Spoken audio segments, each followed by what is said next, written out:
Thank you, Suresh, for putting this wonderful discussion about theatre together. I'm deeply honored to be part of this illustrious panel. MK and Amal have basically spoken about theatre as viewed by directors. And I'm going to take this discussion more towards what a layman perceives theatre to be.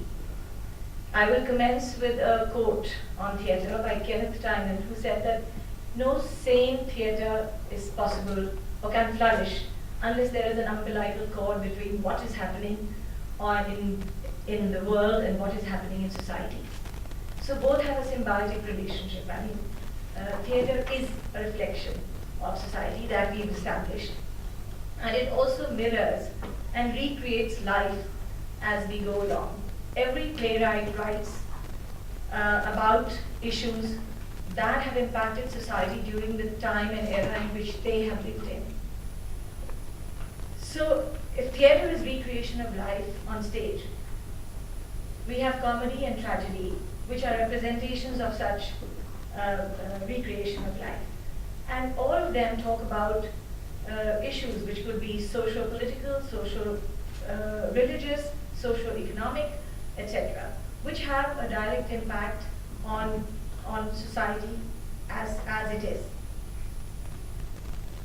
Going back to time immemorial, we had people like Plato, Schiller, Zola, all well-known writers, all arguing in favor of theatre and saying that theatre had a very positive impact on society. And more so because it was a visual art, and so you were able to convey what you wanted to with a greater authority rather than just taking the description of that thing and putting it across to people. So theatre actually revolves around human relationships, mainly in divergent situations, divergent areas. So I would broadly categorize theatre into three different heads to show how theatre is impactful to us in society. One, it helps us to see social change around us. Second, theatre is a medium, a tool to educate all of us. And third, theatre is there to entertain too. Sheer entertainment, it need not convey a social message, it need not educate, but it could also just purely entertain. So the social change that we are looking at it is part of this regeneration of life that happens over and over through decades. I would like to speak about some plays that I've acted in, which have impacted, would have impacted society in a certain way if people who looked at those plays would get deeply involved with it. Because every time you see a play, there must and should be a relationship that must get established between the watcher and the actor. For instance, if you do a Romeo and Juliet play, there is a relationship, or there is a relationship between two lovers. And when you watch that, you do get actively involved in what is being portrayed to you. And when you look at it, you will seemingly connect with what is being shown to you on stage. You will get either familiar with the emotion that you're seeing, or you might want to get familiar with it at a later stage. So there is this very great symbiotic relationship between what you're going to observe on stage and what you're going to actually see in society. And most playwrights, I mean, they are by and large moralistic in nature in their writings. They want to convey, present virtue over vice. So in that sense, theatre also educates. So far as human relationships are concerned, I did a very interesting play by Vaidyalingam called Sakharam Binder. Most people will be aware of that play. It was written in the early 70s, where Sakharam wrote liberally about the society that he grew up in, or he observed and saw around him. And this was about this Sakharam, the protagonist is Sakharam, who's a binder, he's a book binder in a shop. And this man preys upon destitute women. He catches hold of these women from far-flung areas who are either widowed or who are either thrown out of their houses and separated from their husband, brings them to his house, he gives them roti, kapra or makan, and then uses them brutally, either physically abuses them, also verbally abuses them, uses them for his own means and ends, and then throws them out as and when he pleases. So this particular play caused a huge ruckus in society, and the play was banned by the Maharashtra government because they said that it was a very obscene play. It had too many vulgar cuss words, etc., and certain scenes that were absolutely not acceptable to society. So the matter went up to the Supreme Court, where the court upheld that no, this is not an obscene play, it's not a vulgar play, but it actually merely reflects what is happening in society around us. So this is one way in which we see that how theatre actually mirrors society. And when Vijay was asked by some interviewer that how did you manage to write a theme like this? So he said that I was told about a certain young man who lived in a far-flung village who does exactly this. So actually picked up the storyline from a person like this who exists in real life. So by and large, we see that playwrights write about the social norms or the social era in which they have been brought up or they've grown up in. Subsequently, I did a very interesting dramatization of Munshi Premchand's short stories, which were very well received. Of course, we all know that he wrote about this economic, political issues or economic, political issues, socio-economic issues. He also wrote about religion and had a very subtle way in communicating to the public all the ills that were there in society. And so a playwright also can prod and divert the attention of the people and to start thinking positively about what is actually wrong with society and how we can find answers to what is happening around us. Another very interesting play that I did was something called Girish Karnad's Cureted. That is a very interesting play. It was about a lady who's a protagonist. She has done something wrong and doesn't want to accept it and acknowledge it. So she's justifying the wrong that she has done. And ever so often when she looks at herself in the mirror, her conscience pricks her and she has a conversation with her alter ego. Now when she's having a conversation with an alter ego, it throws into the open the complexities of the human mind and how a human mind in certain social situations will behave. So this was one of these very interesting plays which gave the complex interplay of emotion, which was very vividly brought out in this particular play. Another powerful play that I did was something called Mahabharat and After, which was written by Suryakanti Tripathi. And this play, there were three main protagonists, Kunti, Gandhari, and Draupadi, plus two women from the plebeian class, from the proletariat. These women are accusing each other of why the war happened. So Draupadi says that Draupadi is accusing Gandhari and says that the war happened because you were not able to control your sons. And Kunti says, and Draupadi says, no, the war happened because you were very stubborn and you wanted blood. You wanted to wash your hair with the blood of the Duryodhan and the Dushasana. So each woman is questioning the reason for war. And the two women who are the public, who represent the public, are asking the rulers that why was war inflicted upon us? What did we do? What did my husband, my son, my father, my husband do to you that they were killed innocently in this war because of your stubbornness or your blindness or your Kunti's spurning of Karan and not accepting him or your own ego issues between yourselves as rulers. So here was a play that actually questioned the political class about the societal norms to which they had to adhere to perforce. Another play that I enjoyed doing and which also,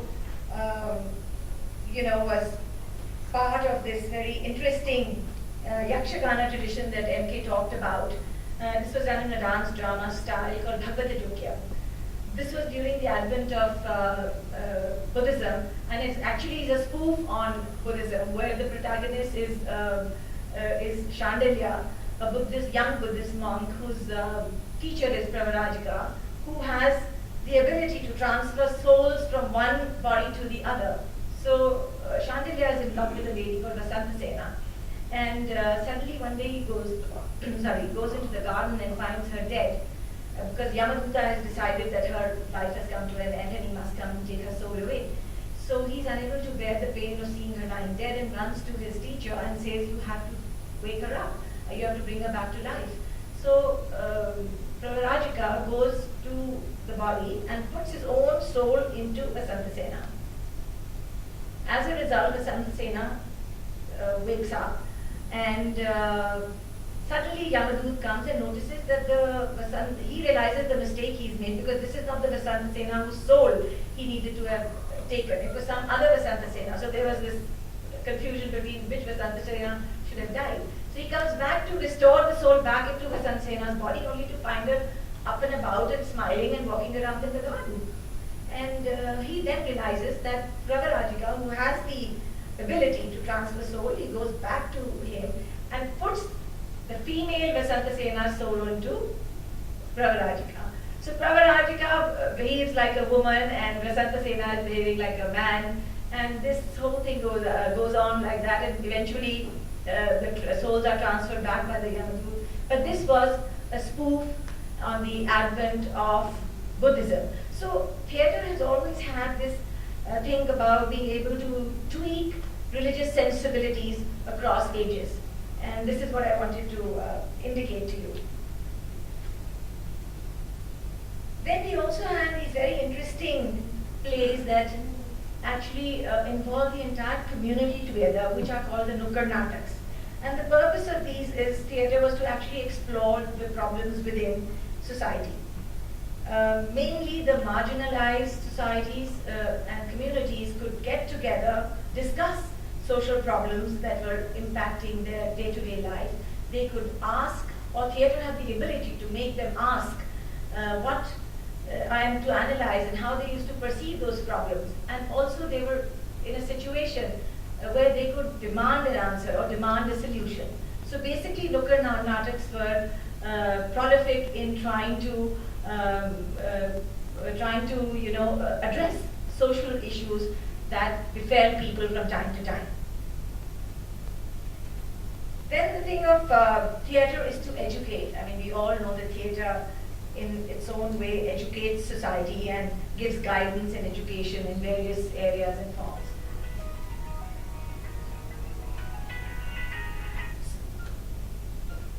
So in the Nazi era, we noticed that Hitler was able to understand the powerful medium that theatre was. He wanted to, he completely stopped and banned all theatre that made fun of his monstrous policies and his laws, etc. So here again you see how far-reaching effect theatre has as tools to educate. Then in another thing called a multimedia representation called Mythologies Retold that I did, we educated the masses on female infanticide and feticide. So these are a few ways in which theatre I feel is very important to one's social connect. And we also, it has the ability to give you self-expression, it has the ability to give you creativity, it helps you to globalize, to help meet people from various cultures. So by and large, theatre, let me just end by saying, quote from Oscar Wilde, I think I've done my minutes, that I regard theatre as the greatest of all art forms, the most immediate way in which a human being can share with another the sense of what it is to be a human being. Thank you.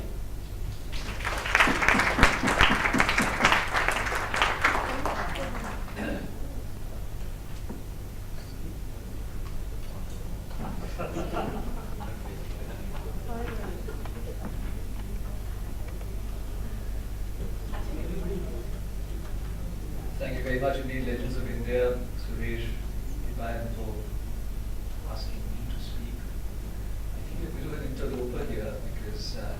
I'm in the company of people I have admired greatly and whom I consider to be real gurus in the professional theatre space, and I am not professional. I have been mostly into amateur theatre. I have been a lover of theatre more than anything else. But since I am obviously the oldest person present, duly certified, I suppose I can pontificate a little bit. I thought, the subject is actually a bit of a tautology as far as I'm concerned. Theatre, a reflection of society. Of course it is. Even if you take an ancient play from Greece and do it today, the actors who are doing it, the director whose vision guides them, is going to be about the society that they are. Even if they try to be imitative of Western play, or they will end up reflecting our own society, willy-nilly, consciously or unconsciously. It is in the choice of the play that they do. That in itself is a huge reflection of the kind of society you live in, because a play that doesn't speak to you, you will not choose to do, even if it's a classic play. And it's also in the manner in which you present it. It inevitably comes down to what you are, who you are, because the theatre, by definition, is playing with the human body, the human voice, and it's the human being on stage who represents whatever is to be represented. So it is inevitably about society as it exists now, more than it is about any society that might have existed in previous ages or in different geographical areas. I've been through this whole transition phase because I started observing theatre really in Delhi when I came to Delhi in the mid-70s. And so from that time onwards I have observed it closely, because I also happened to at one stage be cornered into writing regular weekly columns for a now defunct paper which was edited by Vinod Mehta called the Sunday Observer of theatre criticism. So, which meant perforce that I had to go and see plays. And every week I had to see one or two productions at least to be able to write about them. And that was a tremendously educative experience. I had started doing plays myself, acting primarily, and from the 80s onwards directing as well.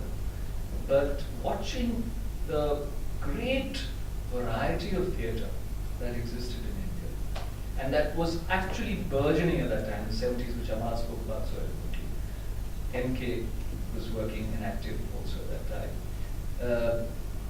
It was truly, truly educational, because you saw all the strands that have been mentioned, people doing Western plays, as is trying to be as Western as anybody else, and I've been guilty of that myself. A lot of plays just taking Neil Simon and doing it just straight off without any adaptation, and trying to sound British or American or whatever.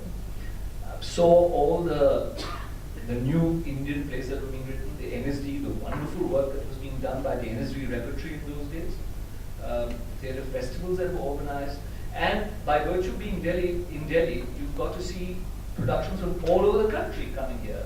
Panikkar used to bring his plays all the way from Kerala here. Ratan Dhyan and others who used to bring their plays from Manipur. And you got international productions as well coming. Small budget, low scale, but still you saw them. So the whole breadth was such that it was absolutely mesmerizing, and one could see people struggling to find voices. I completely take NK's point that there is no community link with urban theatre, really speaking, which is true. Otherwise we'd be not doing only 3-4 shows. I agree. But I only wish to put forward a proposition that we are a very fractured, very stratified society. Whichever medium you look at, it is stratified. Your newspapers don't devote enough space to farmers' suicides and to rural distress. They are directed at a particular audience, which is a middle-class urban audience. Whichever your television certainly doesn't. Your television news, so-called, doesn't. So when we talk about theatre, yes, you have to speak of it across the spectrum. Theatre is such a broad, generic term. Almost anything can come with theatre. In fact, today what is happening is, with the rapid expansion of stand-up comedy is considered absolute theatre. Or it is theatre, of course, you can't say it's not theatre. But for many people, that is the conception of theatre. An evening at the theatre, oh, it's live, there's an actor. Okay, it's theatre. True enough, at one level. So, I am for a very broad view of what constitutes theatre. And I am for any efforts being made by anybody. Because it is a struggling medium. It will continue to be struggling, it will always struggle, but it will always exist. I think it comes from a fundamental impulse in all of us to express what is happening around us, and it will continue. You find this in Delhi. I mean, if you look at the number of young people who are making societies and doing theatre of different levels, some of them are doing excellent, precise work which is really worth watching, and some of them are doing a really bad job of it, but nonetheless are out there putting their hearts and souls into it and doing it. And doing it against all odds. In much the same way that you go, outside and do it under a tree.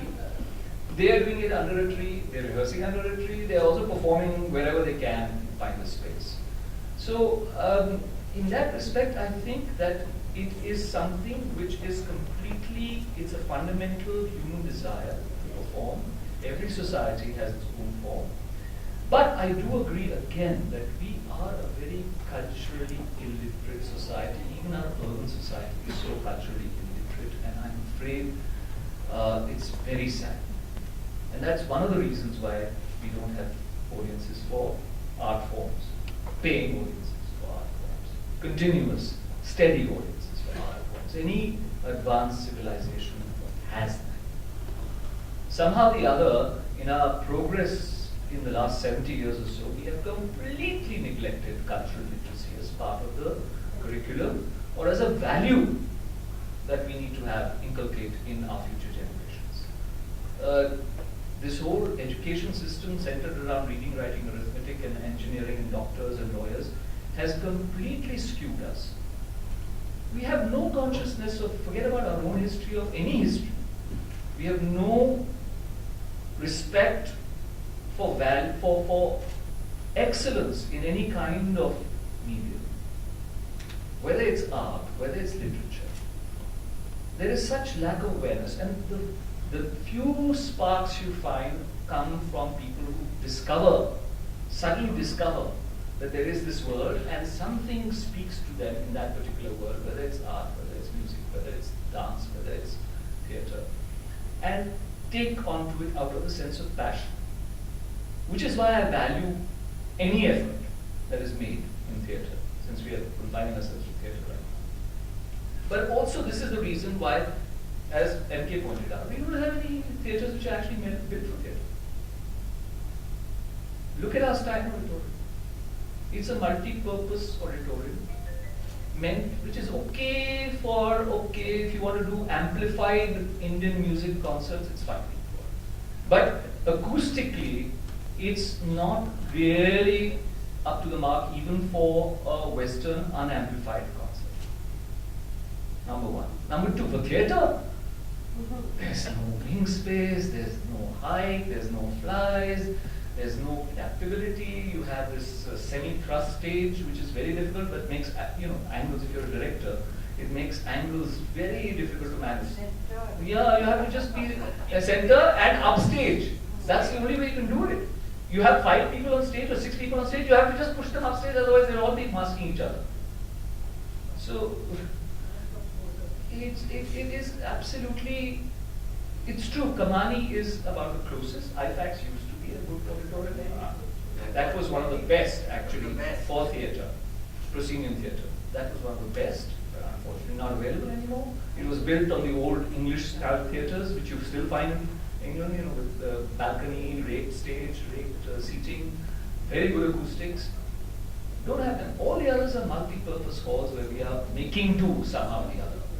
With the lights being insufficient, the stage setup itself being insufficient, everything being insufficient.